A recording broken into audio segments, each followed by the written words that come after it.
So we want to say that we're very hopeful.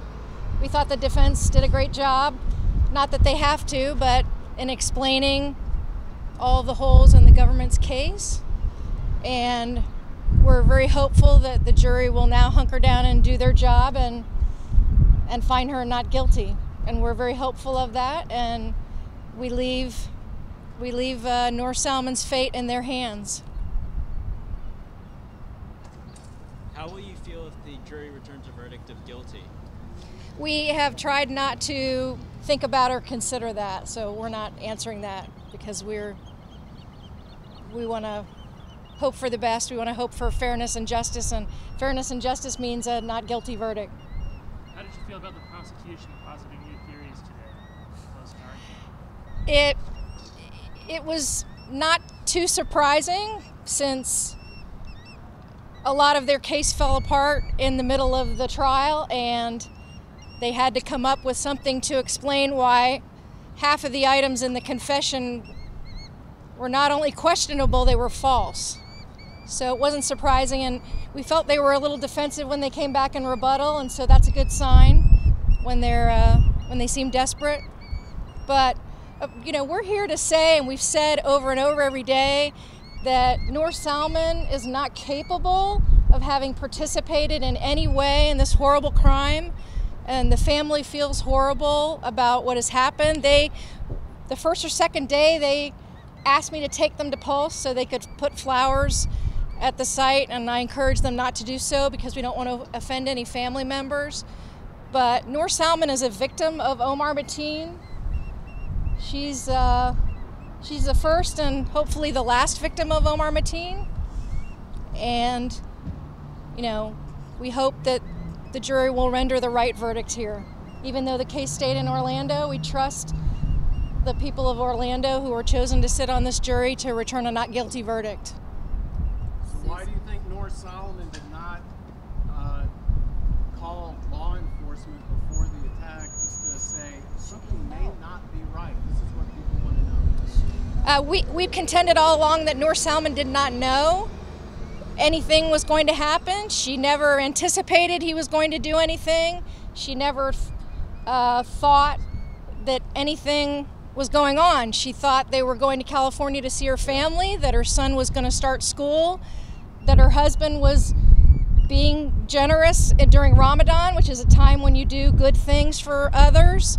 And it wasn't until she was in the FBI office and they began to ask her specific questions that she started to cry and realized that if she had put these things together, she might have known in advance. How did she not know if Omar asked her what would upset people more, an attack on Disney or an attack on a club? How did she not know what that meant? We believe most of the confessions was information put into her head by law enforcement, written by law enforcement. She didn't write those statements.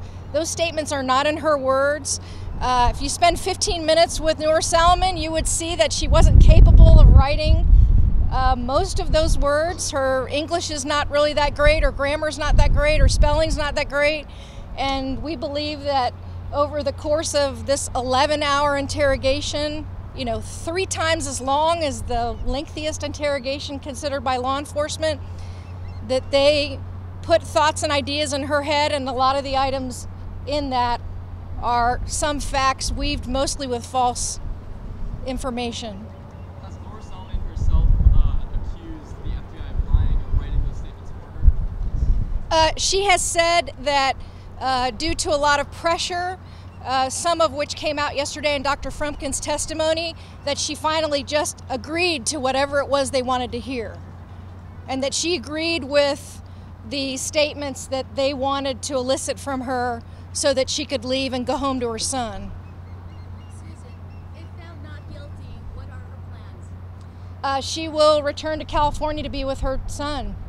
He was asking whether she was going to be home to color Easter eggs. I'm not sure whether that's quite possible. We can be hopeful about that, but she will return to home to her family. Thanks, you all. One more question. Yeah. You said that Noor Salman is not mentally capable of writing those confessions. Then Are you saying that law enforcement helped her with her grammatics and punctuation and neat handwriting? That was not her handwriting. Those statements are all in the FBI agent's handwriting as admitted by the government. Those are not in her handwriting. And not her words either, because she can't pronounce even those words the way they have it in there. She's a United States citizen. She's lived in California. Doesn't she speak English? Yes, Yes. she speaks English. Yes, So but she's not. If she's lived here her whole life, how does she not have fluency and proper grammar? How are you guys going to use the low IQ defense? There are a lot of people who are born and raised in the United States who don't read and write English very well. So she just happens to be one of them. We've always said that she was a simple person. She's had 2 jobs in, what is she, 31?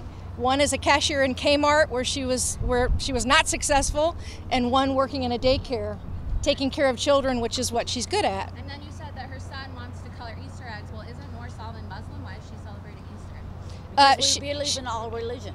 She is Muslim ethnically by birth from her parents, but she was born in California. And look, I color Easter eggs. I've always colored Easter eggs when I was a child. She's got a 5-year-old child.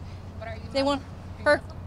her son said he wants her home to color Easter eggs. We hope for that. Are you Muslim? You said you color Easter eggs. Excuse me. I'm a Muslim, and my kids, they color Easter eggs. Come on. Okay? Come on.